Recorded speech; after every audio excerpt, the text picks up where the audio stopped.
My name is Stapp Creel, and it's good to be back in Columbia, a town that I was a large part of back in the early 1800s. But I want to tell you the story about my life. I, Stapp Creel, was born October the 27th, 1789, in Fayette County, Kentucky, just a few years before Kentucky obtained her own statehood. I was the sixth child of 7 children born to my parents, Charles Creel and Sarah Stapp Creel. My father, Charles, had been a colonel in the 8th Virginia Regiment during the Revolution, and my father was a stonemason. And a lot of my father's work can still be seen along the streets of Columbia and in Greensburg. We moved from Fayette County to Greene County, and it was there in 1811, at the age of 33 years, that I married. I married a beautiful Greene County girl. Her name was Ermine Embry. Ermine, the beautiful lady she was, we married in 1811, and 1812, we had a little boy. His name was Henry. We were so happy. Henry was a joy to our life, and in 1813, Ermine died, leaving me with a 1-year-old boy. In 1814, I married Melinda Wagoner of Adair County. And Melinda and I had 3 wonderful children together. Our first was a son named Reuben, named in honor of her father, Reuben Wagner. The second son was named Charles in honor of my father. And a little girl, we named her Ermine Catherine in honor of my first wife. And all 4 of my children grew into fine Greene County residents, but I'll tell you more about Reuben just in a few minutes. My brother, the 7th child, a little younger than I, his name was Elsie. And Elsie and I were very close, and we were in business together for many years. And it was in 1809 that Elsie and I decided that we wanted to go into the mercantile business.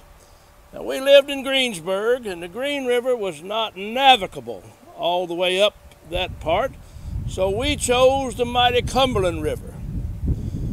We scouted about, and we found the Cumberland River in the far southeastern corner of Adair County at the time, and we chose a place, and we fittingly named it Creelsboro, in honor of us, of course. We laid out a plat 1 mile long and 1.5 miles wide, and drew the streets and planned for future growth.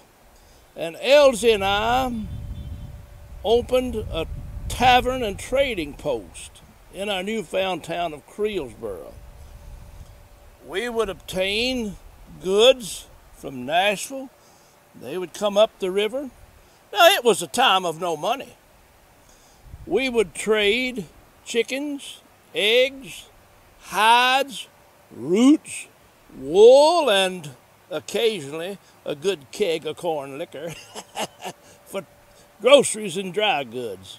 Then we would take our goods and sell them down the river for hard money.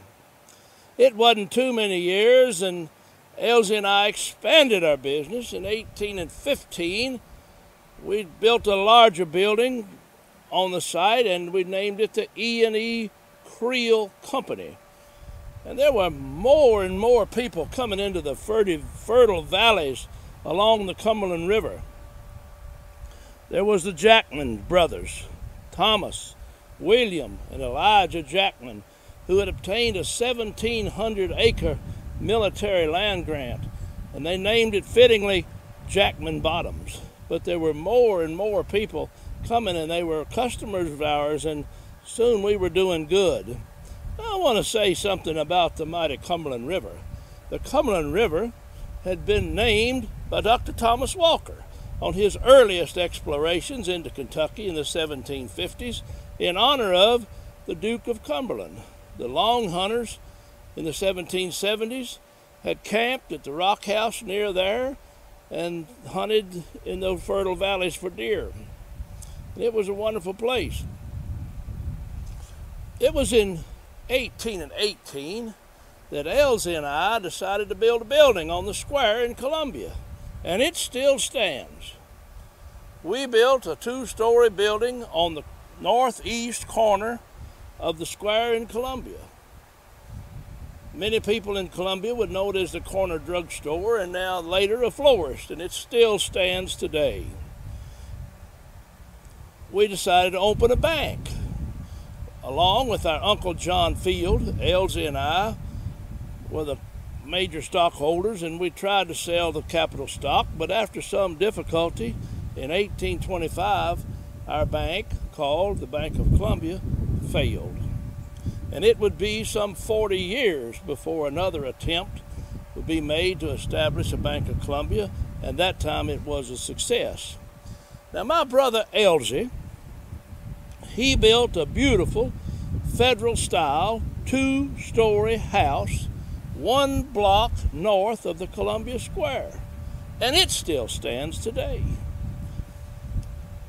He built it the federal style with Flemish bond brick, and many people have passed Elsie's house and probably never knew it was Elsie's house, for it has housed the Grissom Funeral Home since in the 1930s. But that's my brother Elsie's house. I built my house in Greensburg in 1820, and it still stands. I built mine to the federal style with Flemish bond brick, and it still stands in a wonderful state of repair. And it too, just recent months, it was acquired as a funeral home. But it's a beautiful home, and it still stands. By 1825, I, Elijah Creel, owned 25 lots in the city of Greensburg, and I had 99 acres of land from my house to the waters of the Green River.